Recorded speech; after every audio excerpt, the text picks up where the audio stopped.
Okay, we will start the class. First line you try to understand page number 39. Inter Creon. Creon. Citizens, they tell me that King Oedipus had laid a slanderous accusation on me. Slanderous accusation.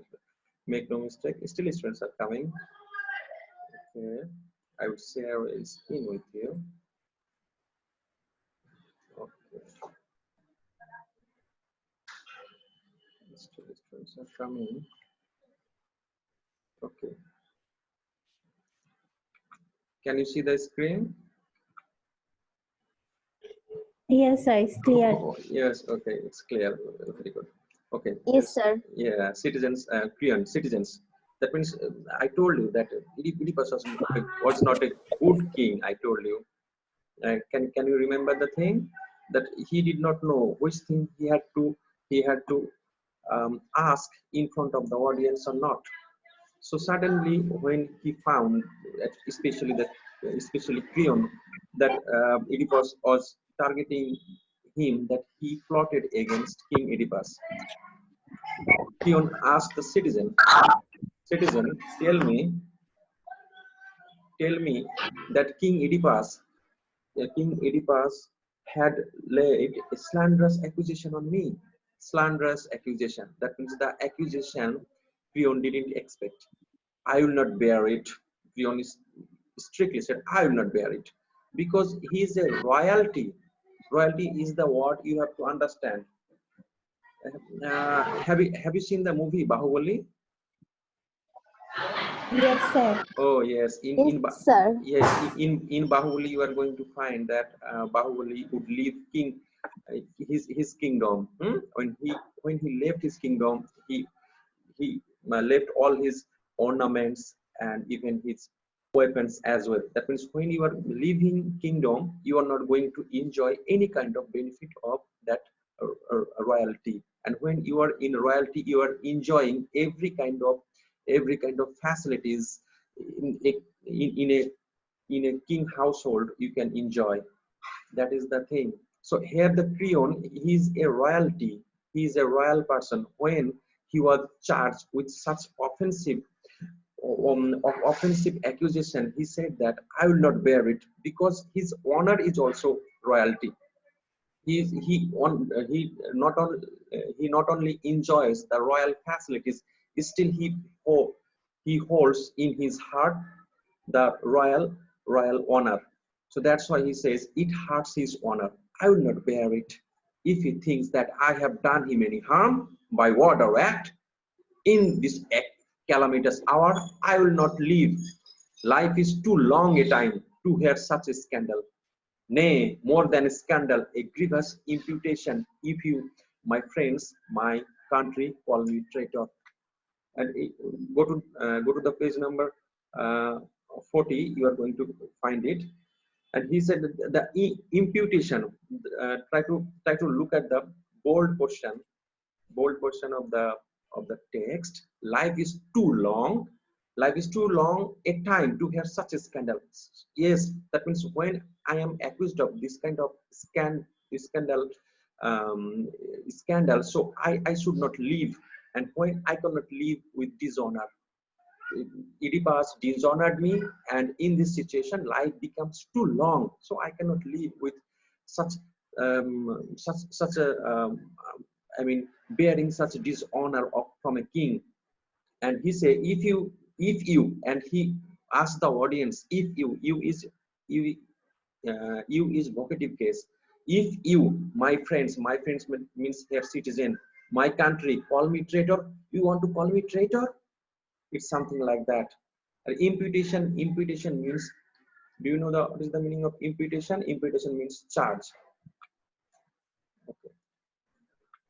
Okay. Now,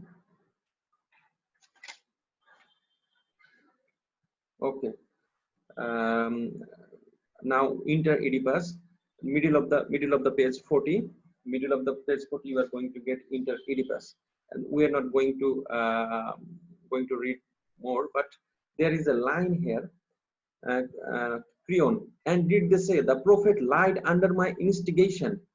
Underlie my instigation. That means Oedipus began to believe that definitely Creon had did something. And instigation is the word which means provoke.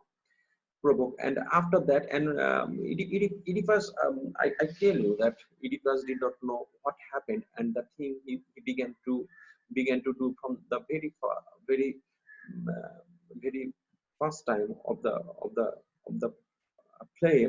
He began to, or he started all this accusation or all these problems to solve in front of the audience. That's not right for a king. He needs some privacy, and for this reason, he had to take private meeting with his with his aristocrats and elites, so that he could solve the problem. Rather solving the problem indoor, he began to solve all those things in front of the audience.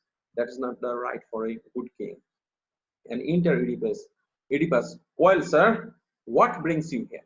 That means when he saw Oedipus, when he saw Creon, he became angry.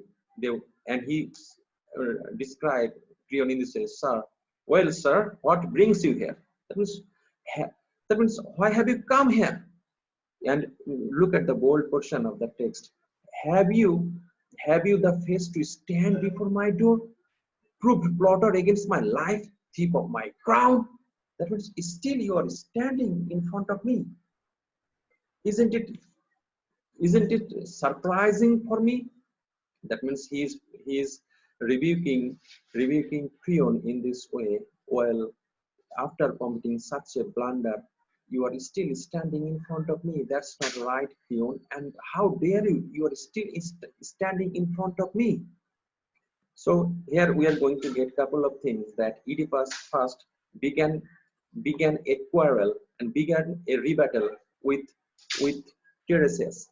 Then he began to rebuttal with Creon, and and later on Oedipus would begin to begin to quarrel with Jocasta.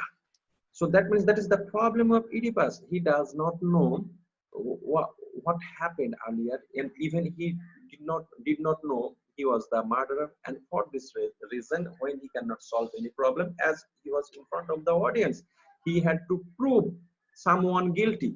That's why he was putting lots of bait in one after another. First, he was thinking that Tiresias is the main plotter, and again he couldn't prove Tiresias, and he found that, oh, it might be Creon, he did something. Okay, let's read the text. Do you take me for a coward or a fool? Did you suppose I wanted eyes to see the plot preparing, which to counter it? That means he was asking, Oedipus was asking Creon, that means, do you believe I am a fool or I am a coward? I already understood that you are the main culprit, and so I did not further prove for that. Again, and you without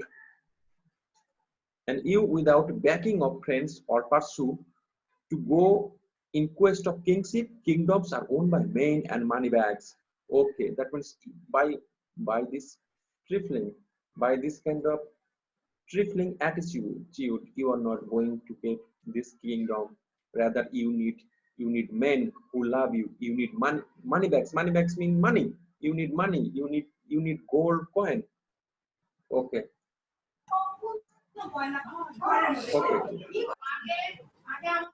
Okay. তোমরা প্রত্যেকে তোমাদের মাইক্রোফোনটা of করে দাও। Okay. Creon now say, hear my reply, and when you know, then judge.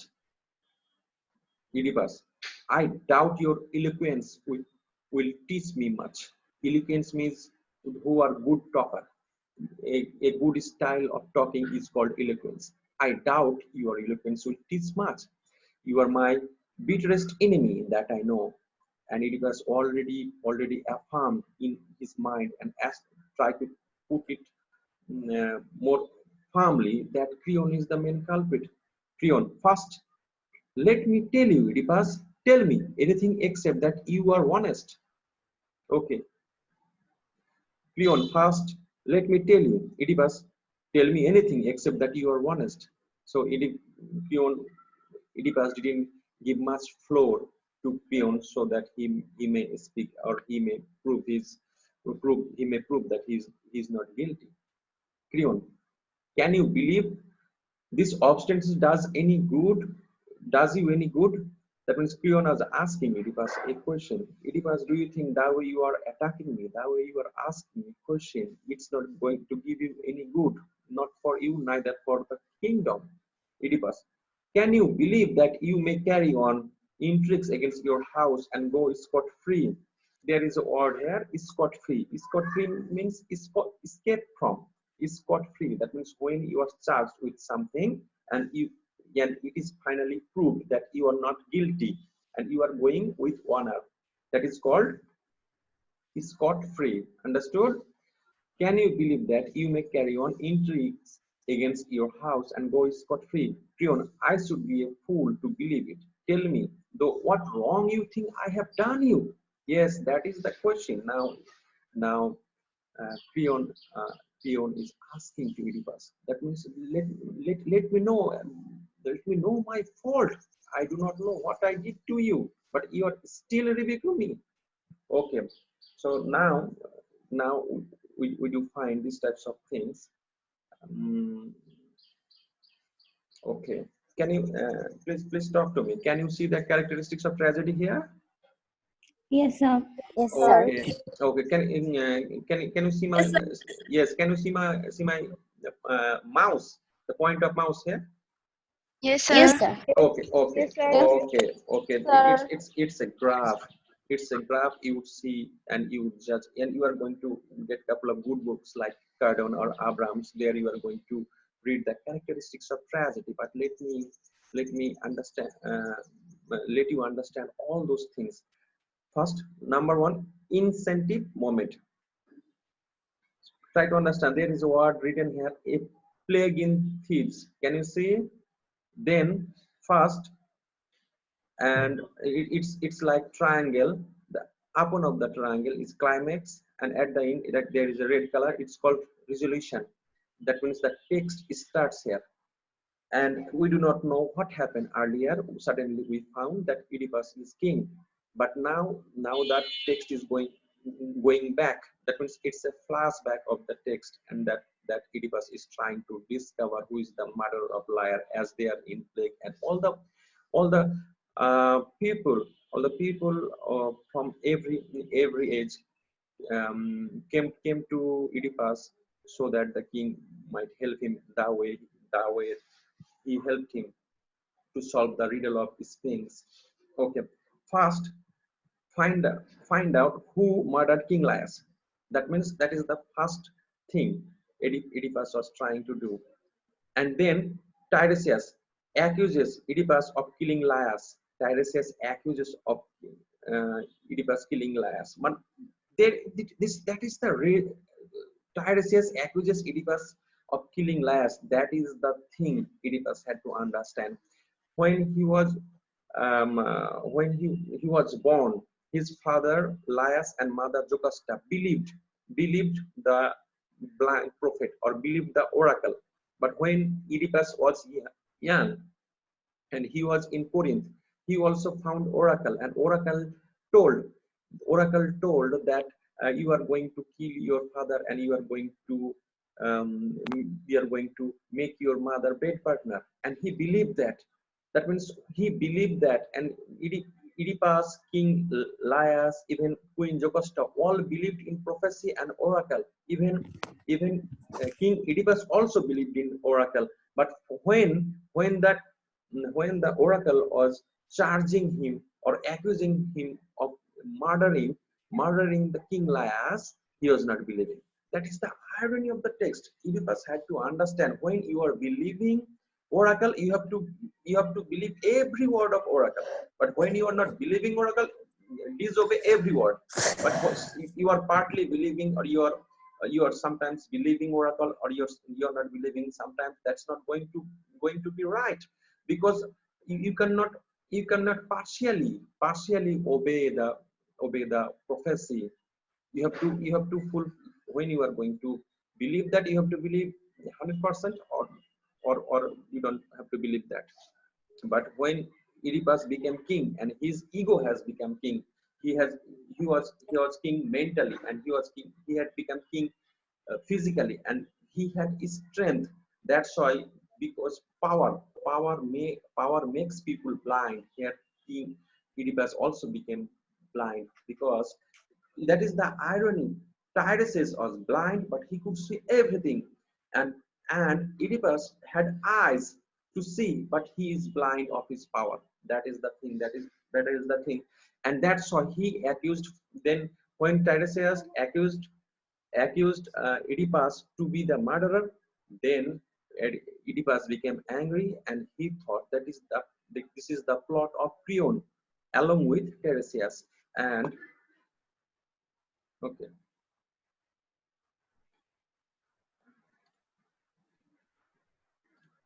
along with Tiresias. Then he began to rebuttal with Creon, and later on he also began to rebuttal with Jocasta. So when he was not believing anyone, that means that is the climax begins. That means he didn't believe Tiresias, he didn't believe Creon, and later on he was not going to believe Jocasta as well. That is the climax. You are going to get a word, peripetia. Do you know the meaning of the word peripetia? Anyone? No, no, sir. Okay, it's a Greek word, and it's the term. It is the term used by Aristotle in his Poetics, and the meaning of peripetia is the turning point of drama. Write in your book. Peripetia means Okay. turning. Yes, turning point of. Yes. Then when in and okay. Then the climax begins.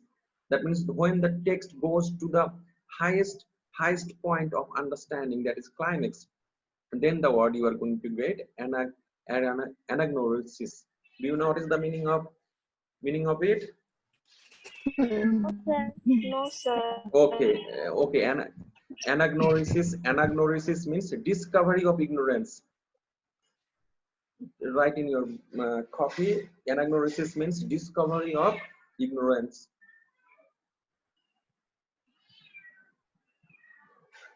Okay. So discovery, what is discovery of ignorance? Finally, when he would understand that he was the murderer of Laius, then he began to fear, and he was in a hurry. So is it right that I am the one who killed my father, etc., etc.? And Jocasta would understand. No, you should not inquire further. That is the thing that would give Oedipus doom. Okay, I'm going to give you a definition of catharsis. Catharsis is the purification or purgation of the emotions, especially pity and fear, primarily through art. In criticism, catharsis is a metaphor used by Aristotle in the Poetics to describe the effects of the true tragedy on the spectator. The use is derived from the medical term catharsis. Okay. So it's the definition of catharsis. When you are going to read it, you would definitely like the definition. It is taken from Encyclopedia Britannica. Okay. So you want to start the video,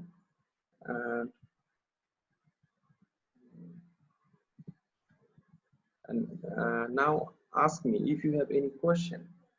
And if you don't have any question, we will go further. If you have any question, anyone?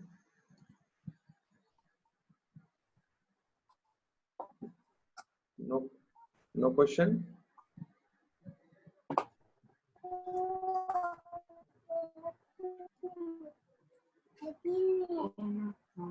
Let me know if you have any question, and if you don't have questions, tell me no, so that I may hear you.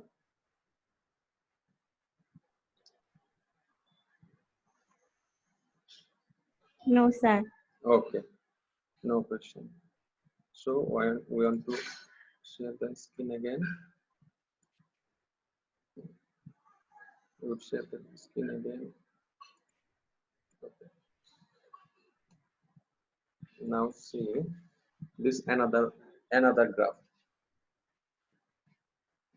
First the rising action, then the climax, then the falling action. Try to understand the falling action. Hmm? Can you see the falling action here? Yes, sir. Yes, Yeah, sir. okay. Yes, sir. Okay. The climax, when definitely we're going to talk about in details about climax in your next classes. The thing is that Oedipus first, first he committed the crime. He killed King Laius, and after that, the thing he did when Creon brought Tiresias, and Tiresias told that you are the murderer of Laius. He again disbelieved Tiresias. That is the second mistake. And the third mistake committed by Oedipus was that he charged against Creon that the Creon did something wrong, or it was a it was a heinous crime for him to plot against a king. And later on, when he was talking with Jocasta, and he would not believe Jocasta either, because he would take it for granted in a sense that when my my wife is talking for brother-in-law, suppose definitely he is definitely talking from he would take the side of his brother, and that's why he would not believe Jocasta either. So disbelief, that is the major problem here we find in Oedipus. And another thing is that he was not kingly, and I told you repeatedly in all my classes, he was not kingly, and he began to be too much friendly with the commoners. That is not right for the king as well. In those days, he had to take advice from his advisors. He didn't take those advice either. That means Oedipus wanted to solve all those problems single-handedly. That was the major problem of Oedipus, and he, he he began to believe in this way that as he was a king, he was going to solve all this problem single-handedly. That is not right, and that is not a good decision for a king to to be to be obstinate like that. Okay, here another thing you are going to get, the structure of Shakespearean tragedy. We are going to discuss those. And if you are you reading any text of William Shakespeare in second year? Yes, sir, as you like it. Yes, Oh, sir. as you like As it. you like it. There is no tragedy. One- no, I think there is no tragedy. Comedy. Romantic comedy. Only romantic comedy. Only one play you read in part 2 of Yes, Shakespeare. Yes, sir. sir. Okay, Yes, okay, sir. okay, okay. So we are going to discuss those things a little bit. Here all the definition you may find: hamartia, inciting force, exposition, moment of final suspense. These things you would read, and you would understand. If you have any question, ask me in your next class. So we are going to change the slide. Okay. Uh, can open page at 41 in your book. Oedipus say, was it you that made me bring that a canting prophet here? A canting means hypocrite. Write in your copy, canting means hypocrite. So was it you that made me bring that canting prophet here? That means Oedipus was asking Creon, but isn't it you, Creon? You did all those things. Didn't you bring? I didn't ask you to bring Tiresias here, but you brought Tiresias. That means it means something grievous, that something happened between you and Tiresias. Creon, it was, and I would do the same again. And Creon said, yes, I called upon Tiresias, and if it is necessary, I would call him again to tell him the truth. Then Creon said that you are accusing me, but you have to prove that. And if you cannot prove that, I would bring Catharsis again and ask all those questions you have doubt in your mind. Ask me and ask Creon, ask Catharsis again. Oedipus says, tell me how long ago did Laius, how long ago did Laius, Creon, did Laius what? I do not understand. That means here Creon became impatient.